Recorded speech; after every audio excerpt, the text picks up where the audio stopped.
যে ডোকরা শিল্প, এখানে নানান ধরনের তোমরা জিনিস পেয়ে যাবে। এখানে দেখো তোমরা চারিদিকে টেরাকোটা, চারিদিকে দেখতে পাচ্ছ। এটা হচ্ছে মেন বড় যে তোরণদ্বার, এটা জাস্ট অসাম ভিউ একটা। দূরে যেটা তোমরা দেখতে পাচ্ছ সেটা হচ্ছে পোড়ামাটির রথ। গুড মর্নিং বন্ধুরা, good morning for Santragachi junction. আজকে তোমাদেরকে নিয়ে যাবো টেরাকোটার নগরী বিষ্ণুপুর। তো বিষ্ণুপুর তোমরা একদিনে কি করে ঘুরে আসবে সেই সংক্রান্ত যাবতীয় তথ্য আজকের ভিডিওতে থাকবে। তো তোমরা যারা ট্রেনে করে যাবে তারা সকালবেলা 6:28 রূপসী বাংলা এক্সপ্রেসে করে তোমরা যেতে পারো। আমাদের টিকিট হচ্ছে 2S মানে সেকেন্ড সিটিংয়ে। আর তোমরা যারা জেনারেলে যেতে চাও, জেনারেল বগিও আছে এখানে, তো তোমরা জেনারেলে করে যেতে পারো। জেনারেলের খরচ হচ্ছে মাত্র 90 টাকা করে। আর যদি তোমরা 2S মানে সেকেন্ড সিটিংয়ে যদি যেতে চাও তাহলে তার খরচ একটু বেশি পড়বে, ওই অ্যাপ্রক্স তোমার 105 টাকা করে পড়ছে।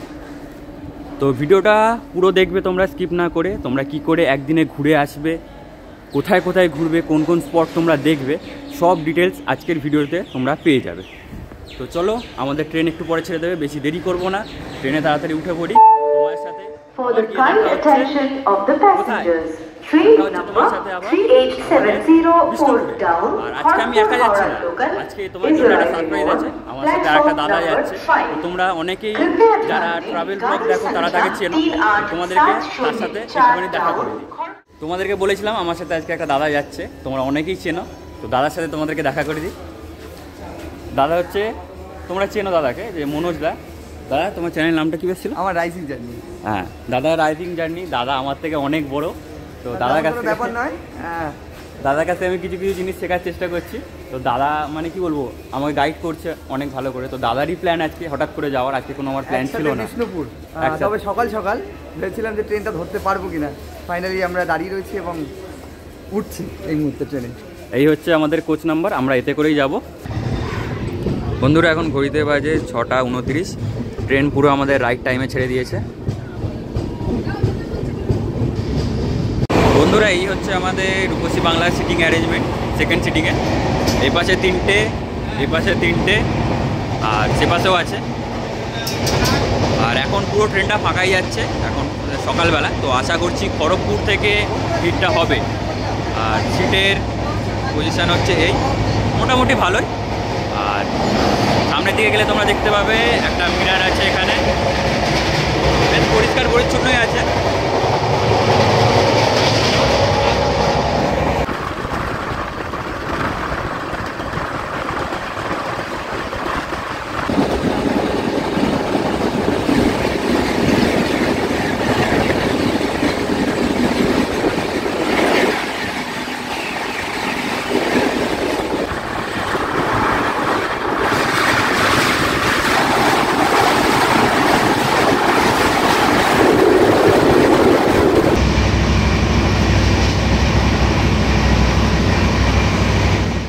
বাজে এখন 7:52 আর আমাদের ট্রেন পৌঁছে গেছে তার প্রথম হল্ট খড়গপুর স্টেশনে। এখানে আমাদের ট্রেন দাঁড়াবে 5 মিনিট, তারপরে আমাদের রূপসী বাংলা এগিয়ে যাবে নিজের গন্তব্যের দিকে। তো চলো আমরা উঠে পড়ি ট্রেনে, তোমার সাথে গিয়ে দেখা হচ্ছে আবার ডাইরেক্ট বিষ্ণুপুর স্টেশনে।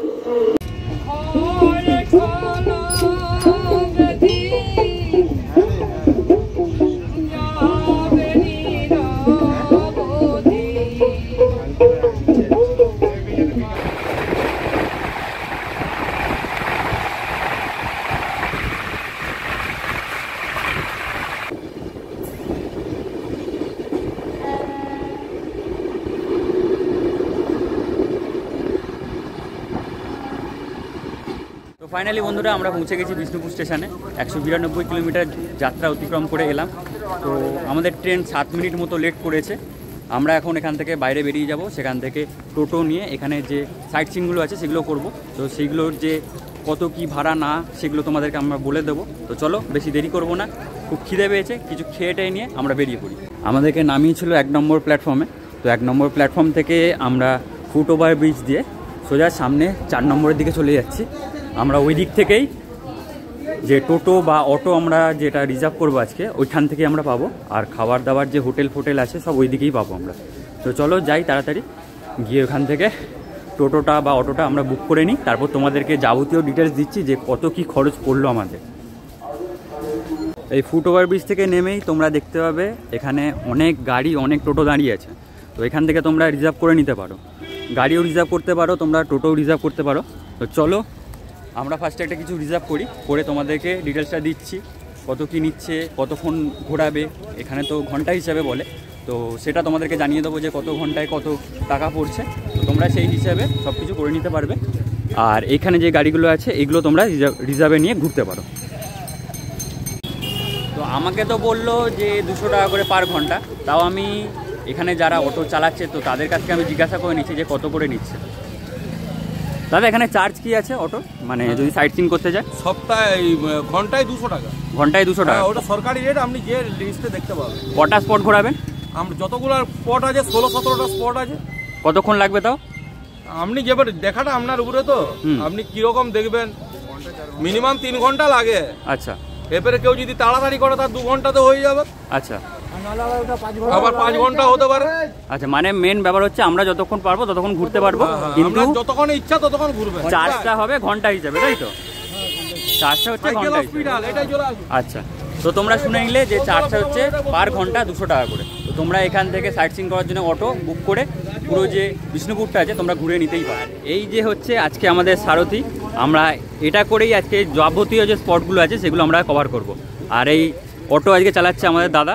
তো বন্ধুরা আমরা বেরিয়ে পড়েছি আমাদের অটো যেটা বুক করা ছিল সেটাকে নিয়ে মল্ল রাজার দেশ এক্সপ্লোর করার জন্য। বিষ্ণুপুরে আমরা যে যে জায়গা, যে যে স্পট ঘুরবো তার যাবতীয় তথ্য থাকবে আজকের এই ভিডিওতে। তো তোমরা ভিডিওটা স্কিপ না করে পুরো শেষ পর্যন্ত দেখতে থাকো। বন্ধুরা এখন তোমরা যেটা দেখতে পাচ্ছ এটাই হচ্ছে বিষ্ণুপুর বাস স্ট্যান্ড। তোমরা প্ল্যানেট থেকে যদি আসো তোমরা বাস স্ট্যান্ডে করে এইখানেই নামবে।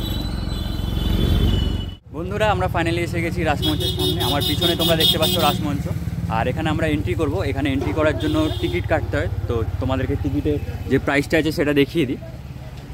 এই হচ্ছে আমাদের টিকিটের প্রাইস। আর তোমরা যদি অনলাইন কাটো তাহলে এটা 25 টাকার পরিবর্তে 20 টাকা করে নেয়। আর 15 বছরের নিচে কারুর এখানে টিকিট লাগে না। আর টিকিট কাউন্টার হচ্ছে এখানে, তোমরা এখান থেকে টিকিট কেটে নিতে পারো। বন্ধুরা টিকিট আমাদের কাটা হয়ে গেছে, তো এই টিকিটটা তোমরা ফেলবে না, ঠিক আছে? এইটা থেকেই তোমরা আরও 2টো স্পট আছে, সেটা এই টিকিটের আন্ডারেই তোমরা কভার করতে পারবে। তো এই টিকিটটা তোমরা নিজেদের কাছে রেখে দেবে। সবার প্রথমে তোমাদেরকে জানিয়ে রাখি, আনুমানিক 1600 খ্রিস্টাব্দ নাগাদ মল্ল রাজা বীর হাম্বি এই রাজমঞ্চটি নির্মাণ করেন। এর প্রতিটি দেওয়াল তৈরি হয়েছে ল্যাটেরাইট পাথর দ্বারা। রাজমঞ্চের দেওয়ালে দেওয়ালে ছিল টেরাকোটার অসংখ্য নকশা, যদিও আজ তা ধ্বংসপ্রাপ্ত। রাজমঞ্চের গর্ভগৃহকে ঘিরে রয়েছে 3 প্রস্থ খিলানযুক্ত দেওয়াল। বাইরের সারিতে খিলানের সংখ্যা 40টি। 1600 থেকে 1932 সাল পর্যন্ত এখানে রাস উৎসব উদযাপন করা হতো। বন্ধুরা আমরা রাসমঞ্চ দেখে বেরিয়ে পড়েছি। তো আমাদের পরবর্তী ডেস্টিনেশন হচ্ছে দলমাদল কামান। বন্ধুরা আমরা এসে গেছি দলমাদল কামানের সামনে। তো আমার পিছনে তোমরা যে কামানটা দেখতে পাচ্ছ এটাই হচ্ছে সেই কামান। এই সুবিশাল কামানটা এখনও এখানে সংরক্ষিতভাবে সুন্দরভাবে রাখা রয়েছে। 1742 সালে রাজা গোপাল সিংয়ের আদেশে 1 লক্ষ টাকা ব্যয় করে নির্মাণ হয়েছিল এই দলমাদল কামান। এটি তৈরি করেছিলেন জগন্নাথ কর্মকার। বন্ধুরা দলমাদল কামান দেখার পরে তোমরা বেরিয়ে একটুখানি হেঁটে এলেই তোমরা দেখতে পাবে ছিন্নমস্তার মন্দির। এই যে দুধারে দেখতে পাচ্ছ তোমরা কত দোকান আছে।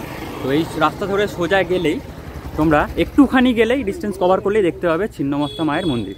মন্দিরের ঠিক বাইরেই তোমরা দুধারে 2টো পুজো দেওয়ার দোকান দেখতে পাবে। তোমরা যদি কেউ পুজো দিতে চাও তো এখানে পুজোর ডালি সব কিছু তোমরা এখানে পেয়ে যাবে। এখান থেকে কিনে নিয়ে তোমরা ছিন্নমস্তা মায়ের মন্দিরে পুজো দিয়ে দিতে পারো।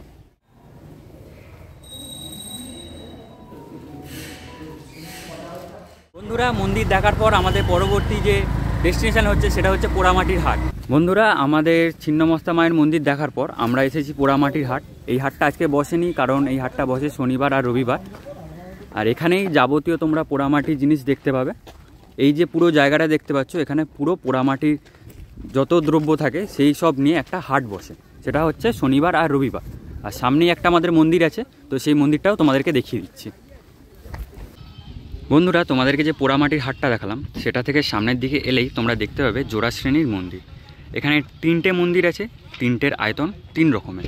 চলো আমরা ভিতরে এন্ট্রি করি, এন্ট্রি করে তোমাদেরকে তারপর দেখাচ্ছি। এই জোড়াসেনের মন্দির জোড়া বাংলা মন্দির নামেও পরিচিত। অতীতে এই মন্দিরে হিন্দু দেবতায় কৃষ্ণকে কেষ্টরূপে পুজো করা হলেও বর্তমানে কোনো পুজো হয় না। আনুমানিক 1655 খ্রিস্টাব্দে মল্লভূমির রাজা রঘুনাথ সিং এই মন্দিরটি প্রতিষ্ঠিত করেন। মন্দিরের ভিতর ও বাইরের দেওয়ালগুলি টেরাকোটার নকশা দ্বারা সুসজ্জিত রয়েছে। বন্ধুরা, আমরা এখন এসে গেছি রাধা গোবিন্দ মন্দির। তো চলো ভিতরে এন্টার করি, এন্টার করে দেখি এখানে রাধা গোবিন্দ যে মন্দিরটা আছে সেটা তোমাদেরকে দেখাবো। আর তোমাদেরকে প্রবেশ এই পাশ যে করতে হবে, এটা সব জায়গাতে এইরকমই সিস্টেম। আর এখানে এই রাধা গোবিন্দ মন্দিরের বিষয়ে যাবতীয় ইনফরমেশান তোমরা এখান থেকে পেয়ে যাবে। আর আমার সামনে এখন তোমাদেরকে যেটা দেখাচ্ছি এটাই হচ্ছে রাধা গোবিন্দ মন্দির। বন্ধুরা, এই রাধা গোবিন্দ মন্দিরে তোমরা ঢুকলেই দেখতে পাবে মূলত তিনটে জিনিস। আমার পিছনে যেটা দেখছো এটা হচ্ছে রাধা গোবিন্দ মন্দির। আর এই পাশে তোমাদেরকে এখন যেটা দেখাচ্ছি সেটা হচ্ছে নাটমঞ্চ। এটা হচ্ছে নাটমঞ্চ। আর ওই দূরে যেটা তোমরা দেখতে পাচ্ছ সেটা হচ্ছে পোড়ামাটির রথ। আর এটা হচ্ছে রাধা গোবিন্দ মন্দির। তো আমাদের এই স্পটটা কমপ্লিট করা হয়ে গেছে, কভার করে নিয়েছি। এবার আমরা এখান থেকে বেরিয়ে যাব। বিষ্ণুপুরে এত মন্দির যে তোমাদেরকে আমি বলে বোঝাতে পারবো না। একটার পর একটা মন্দির আমরা দেখেই চলেছি, কিন্তু মন্দির শেষ হচ্ছে না। আর এখানে যে মন্দিরের কারুকার্য, এত সুন্দর টেরাকোঠা, আমি তোমাদেরকে ভাষায় প্রকাশ করতে পারছি না। তোমরা এলে নিজে চোখে না দেখলে তোমরা বুঝতে পারবে না। তাই আমি তোমাদেরকে একবার বলছি, বিষ্ণুপুর থেকে একবার ঘুরে যেও। আর এই যে দেখতে পাচ্ছ এটাই হচ্ছে কালাচাঁদ মন্দির। তো আমরা ভিতরে এন্ট্রি করব, এন্ট্রি করে তোমাদেরকে দেখাবো।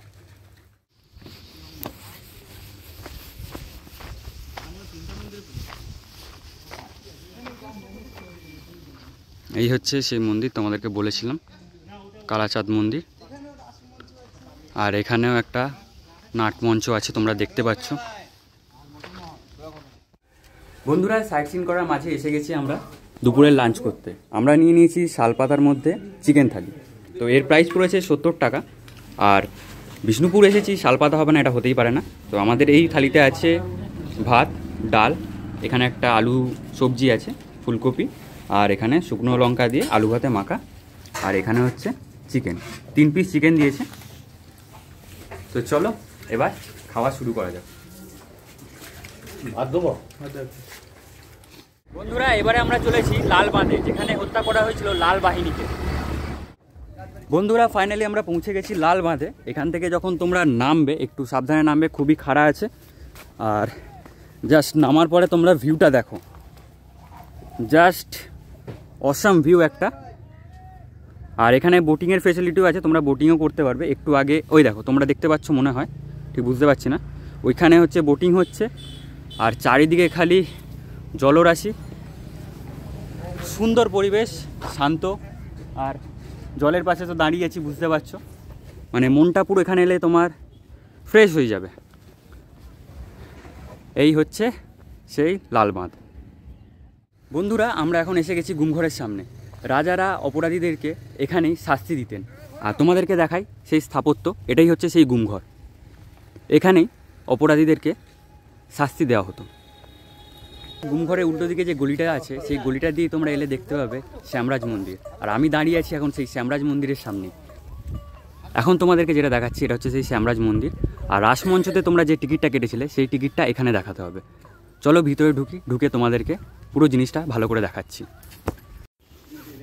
বন্ধুরা দেখো শুধু, এই যে শ্যামরাজ মন্দিরটা আছে, এর টেরাকোঠার যে শিল্প সেটা এখানে তোমরা খুব সুন্দরভাবে দেখতে পাবে।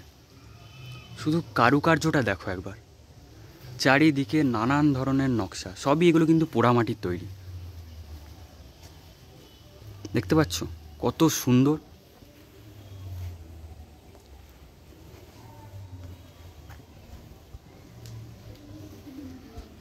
সব মন্দিরের বাইরে যেমন তোমরা দেখতে পাচ্ছ মাটির কারুকার্য, তো এখানেও তার ব্যতিক্রম না। এখানেও পোড়ামাটির অনেক কিছু তোমরা এখান থেকে বাড়ির জন্য কিনে নিয়ে যেতে পারবে।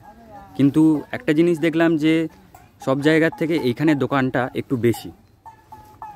শ্যামরাজ মন্দির থেকে বেরোলেই তোমরা যে রাস্তাটা দিয়ে আসবে সেই রাস্তাতেই তোমরা এই দোকানগুলো সব পেয়ে যাবে।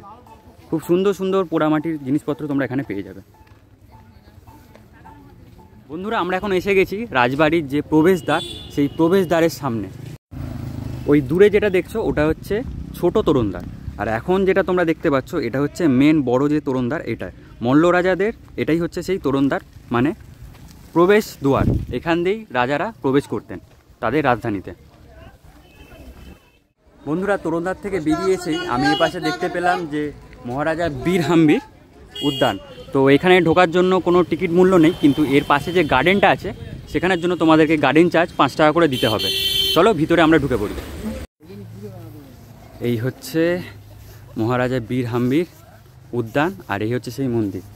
আর এই গার্ডেনে তোমাদেরকে ঘোরার জন্য 5 টাকা করে টিকিট কেটে আসতে হবে, কিন্তু এই মন্দিরে ঢোকার জন্য কোনো টিকিট মূল্য নেই এখানে।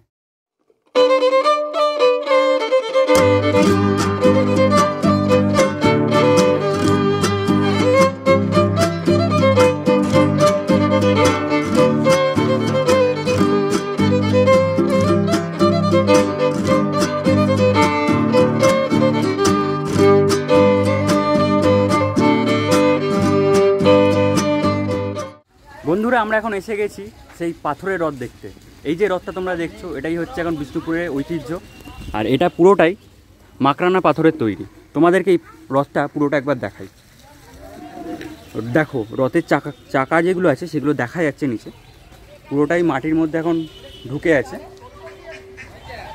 আর এই হচ্ছে সেই রথ তোমরা দেখতে পাচ্ছ।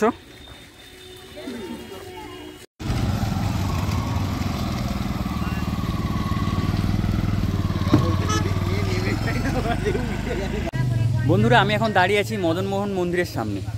আমার পিছনে তোমরা এই যে মন্দিরটা দেখতে পাচ্ছ এটাই হচ্ছে মদনমোহন মন্দির। চলো আমরা ভিতরে এন্টার করি। আর সব মন্দিরের বাইরে যেমন তোমরা দেখেছিলে যে পোড়ামাটির কাজ চারিদিকে, তো এখানেও দেখতে পাচ্ছ চারিদিকে পোড়ামাটির কাজ। তো আমরা ভিতর দিকে এন্ট্রি করি, ভিতরে ঢুকি, তারপর তোমাদেরকে দেখাচ্ছি।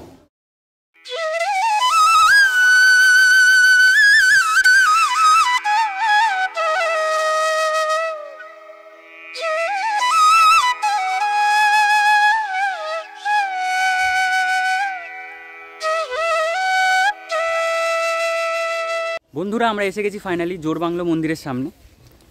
এখন তোমাদেরকে যেটা দেখাচ্ছি এটাই হচ্ছে জোরবাংলো মন্দির। আর আমাকে তোমরা কমেন্টে বলবে এর রেপ্লিকা তোমরা কলকাতায় কোথায় দেখেছো। এখানে জোরবাংলো আর সে পাশে হচ্ছে রাধেশ্যাম। তোমাদেরকে ফার্স্টে জোরবাংলো মন্দিরটা দেখাই, তারপর রাধেশ্যামটাও দেখাবো। তোমাদেরকে বলে রাখি, তোমরা রাসমঞ্চতে যে টিকিটটা কেটেছিলে সেই টিকিটটা এখানেও দেখাতে হবে।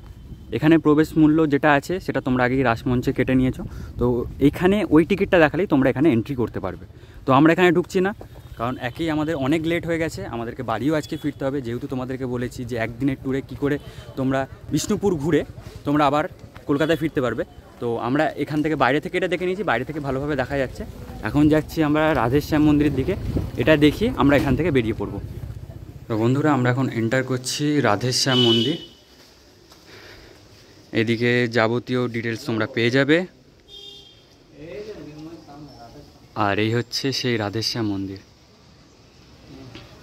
টেরাকোঠার যে কাজগুলো আছে সেটা অনেকটাই ধ্বংসপ্রাপ্ত হয়ে গেছে সময়ের সঙ্গে সঙ্গে। আর চারিদিকে তোমরা দেখতে পাচ্ছ সেখানে একটা নাটমঞ্চ করা আছে। আর এই হচ্ছে সৌন্দর্য। এখনও কিছু কিছু টেরাকোঠার কাজ তোমরা এখনও দেখতে পাবে, দেখতে পাচ্ছ কিছু কিছু টেরাকোঠার কাজ এখনও আছে এখানে, এখনও পুরোপুরি ধ্বংসপ্রাপ্ত হয়ে যায়নি। বন্ধুরা, এখন তোমাদেরকে যেটা দেখাচ্ছি এটা হচ্ছে তুলসী মঞ্চ। খুবই সুন্দর কারুকার্য। তার উল্টো দিকেই ঠিক আছে এই সেই মন্দির, আর ভিতরে তোমাদেরকে দেখাবো। তো চলো বন্ধুরা, দেখো টেরাকোঠা সৌন্দর্য এটাকেই বলে। যদিও এখন ধ্বংসপ্রাপ্ত, কিন্তু তাও কত বছর ধরে এই মন্দির এখানে এইভাবেই দাঁড়িয়ে আছে।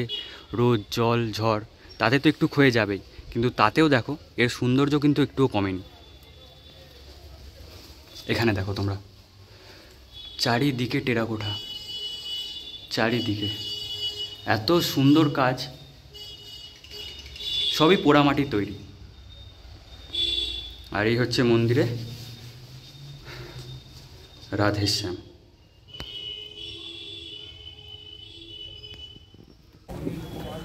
বন্ধুরা, রাধেশ্যাম মন্দির থেকে বাইরে এলেই তোমরা ঠিক উল্টো দিকে দেখতে পাবে মা নির্ময়ীর মন্দির।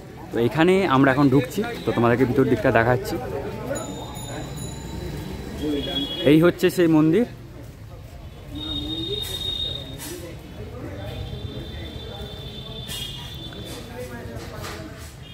আর এটাই হচ্ছে মা নির্ময়ী মন্দির। এই শিল্পটি দেখছেন, এটি হচ্ছে বাঁকুড়ার সবচেয়ে বিখ্যাত শিল্প, রাষ্ট্রপতি পুরস্কারপ্রাপ্ত শিল্পের মধ্যে এটি একটি। এই শিল্পটির নাম হচ্ছে ডোকরা। এই ডোকরা শিল্পটি বানানো হয় ধুনা, পিচ, মোম, গালা দিয়ে। তারপরে এটিকে মাটির ভিতরে ঢুকিয়ে গালানো হয় এবং তার ভিতরে কাঁসা, পিতল, তামা ঢোকানো হয়। ওই যেটা ধুনা, পিচ, মোম দিয়ে বানানো হয়েছে ওটা গলে বেরিয়ে যাবে, সেই জায়গাটা কাভারেজ করবে কাঁসা, পিতল, তামা। সেই করে ওটা মাটিটাকে ভেঙে এটা বার করা হবে, তারপরে তারের ব্রাশে করে ঘষে পরিষ্কার করা হবে, তারপরে রং পালিশ করা হবে। বন্ধুরা, ঘড়ির কাঁটায় বাজে এখন 2:19। আমাদের বিষ্ণুপুর ট্যুর যেটা ছিল সেটা শেষ করে ফেলেছি। একটাই কাজ বাকি রয়ে গেছে, সেটা হচ্ছে বাড়ি ফেরা। দাঁড়িয়েছি আমরা পুরো স্টেশনের সামনে। এখান থেকে আমরা ট্রেন ধরে আমরা বাড়ি যাব। আর তোমরা যদি আমাদের মতো করে ঘুরতে চাও, কাকার নাম্বার আমি ডেসক্রিপশন বক্সে দিয়ে দিচ্ছি, তোমরা সেখান থেকে নিয়ে নেবে। কাকা তোমাদেরকে খুব সুন্দরভাবে ঘুরিয়ে দেবে। এই হচ্ছে স্টেশন, আর এই হচ্ছে কাকার অটো। তো এই অটো করে তোমরা ঘুরতে পারবে। আজকের ভিডিওটা আমি এখানেই শেষ করছি। যদি তোমাদের ভিডিওটা ভালো লাগে, একটা লাইক, একটা কমেন্ট, একটা সাবস্ক্রাইব করে দেবে। আর দেখা হচ্ছে তোমার সাথে আবার পরের ভিডিওতে।